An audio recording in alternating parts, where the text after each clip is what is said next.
안녕하세요. 말씀과 함께 새롭게 오는 소망의 아침입니다. 찰스 스폴저는 우리의 행로가 하나님께로 향하는가, 그분의 길에서 벗어나 악을 향하는가에 따라 운명이 좌우된다라고 이야기합니다. 열왕기하 14장 17절로 29절까지 말씀을 본문으로 하여 성공과 은혜의 불편한 진실이라고 하는 주제로 함께 은혜를 나누기를 원합니다. 오늘 본문은 외적인 성공에 대한 성경적 관점을 제시하며 성도들이 하나님의 은혜를 진정으로 이해하고 그것을 겸손하게 받아들이도록 도전합니다.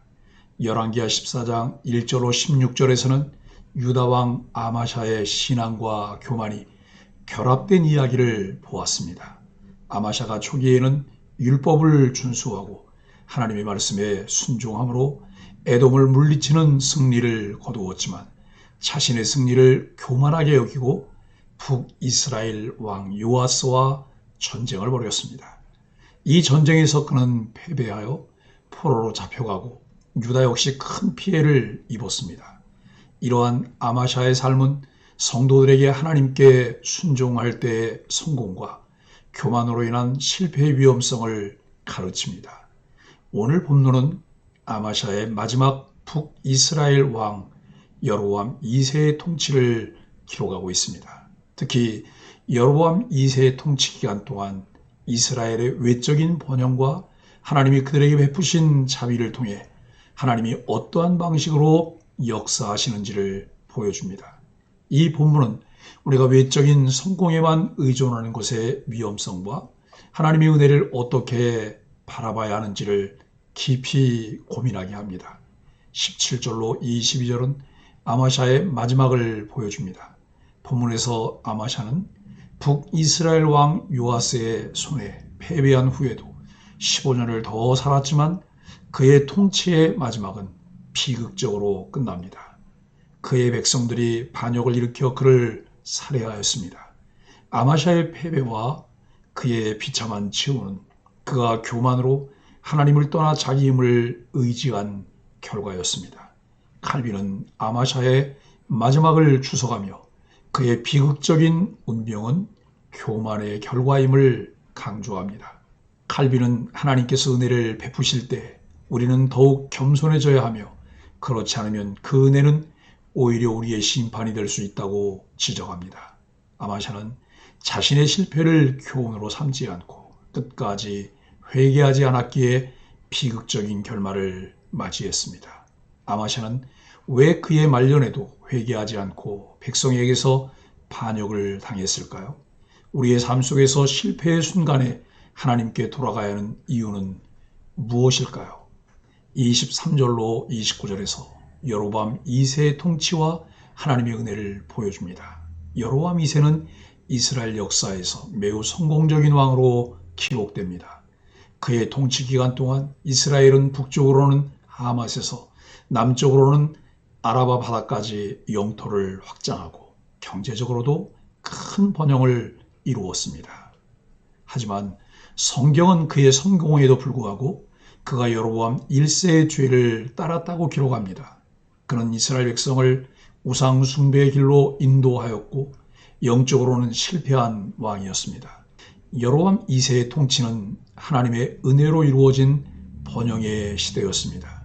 칼빈은 이 구절을 주석하며 여로보암의 성공이 그의 경건함 때문이 아니라 하나님께서 이스라엘을 불쌍히 여기셔서 그들을 회복시켜 주신 것이라고 강조합니다. 카알 델리치 또한 하나님의 자비와 신실하심이 여로보암 2세의 통치에서 드러났으며 이는 그들이 하나님께 회개하지 않음에도 불구하고 하나님의 언약적 신실함이 여전히 그들 위에 머물고 있음을 보여준다고 해석합니다. 하나님은 선지자 요나를 통해 여로보암 2세에게 승리를 예언하셨고 그 예언대로 여로보암은 성공적인 군사적 확장을 이루었습니다. 그러나 이러한 외적인 성공이 영적 성장으로 이어지지 않았습니다. 이는 오늘날 성도들이 외적인 성공과 하나님의 은혜를 오해하지 않도록 경계해야 함을 시사합니다. 여로보암 2세는 외적으로 성공했지만 하나님 앞에서는 실패했습니다.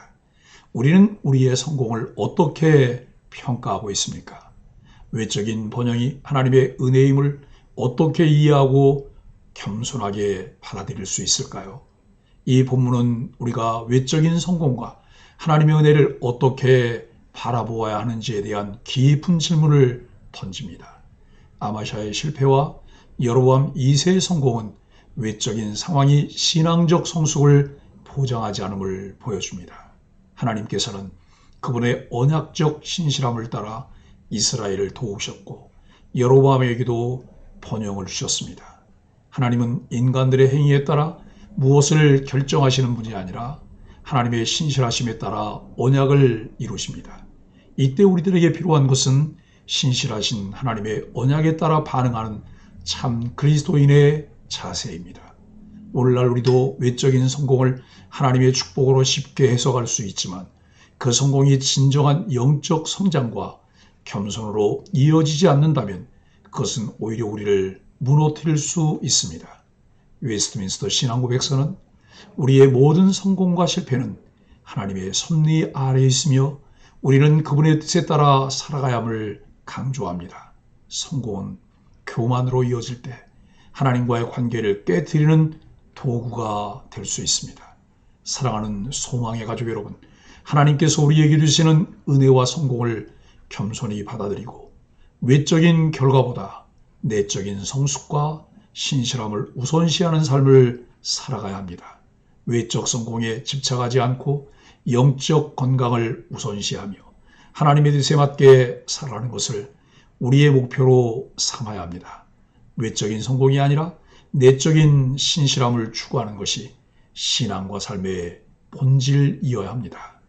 열왕기하 14장 17절로 29절은 외적인 성공과 하나님의 은혜에 대한 깊은 성찰을 요구합니다. 여로보암 2세는 이스라엘을 번영으로 이끌었으나 그의 통치는 영적으로 실패한 것이었습니다. 하나님께서 주시는 은혜는 외적인 성공이 아닌 내적인 신실함과 겸손을 요구합니다. 우리는 아마샤와 여로보암 2세의 이야기를 통해 성공 그 자체가 아니라 하나님 앞에서의 신실한 삶을 추구해야 함을 배워야 합니다. 웨스트민스터 소요리문답 제1문은 우리의 목적이 하나님을 영화롭게 하고 영원히 그분을 즐거워하는 것이라고 가르칩니다. 이 목적을 이루기 위해 우리는 외적인 성공이 아니라 하나님과의 관계 속에서 겸손과 순종을 추구해야 합니다. 하나님의 은혜는 우리들에게 하나님의 인도하심을 깨닫게 하고 순종하게 합니다. 늘 은혜 아래에 살아가는 소망의 가족들이 되기를 예수 그리스도의 이름으로 간절히 축복합니다. 함께 기도하겠습니다. 하나님, 우리에게 주신 모든 성공을 겸손하게 받아들이고 그 성공을 하나님께 영광 돌리는 기회로 삼게 하여 주옵소서. 외적인 결과에 연연하지 않고 하나님과의 관계 속에서 진정한 영적 성숙을 추구하게 하여 주옵소서. 우리 삶의 모든 순간에 하나님의 은혜를 기억하며 그 은혜에 합당한 신실한 삶을 살게 하여 주옵소서. 예수님의 이름으로 간절히 기도합니다. 아멘.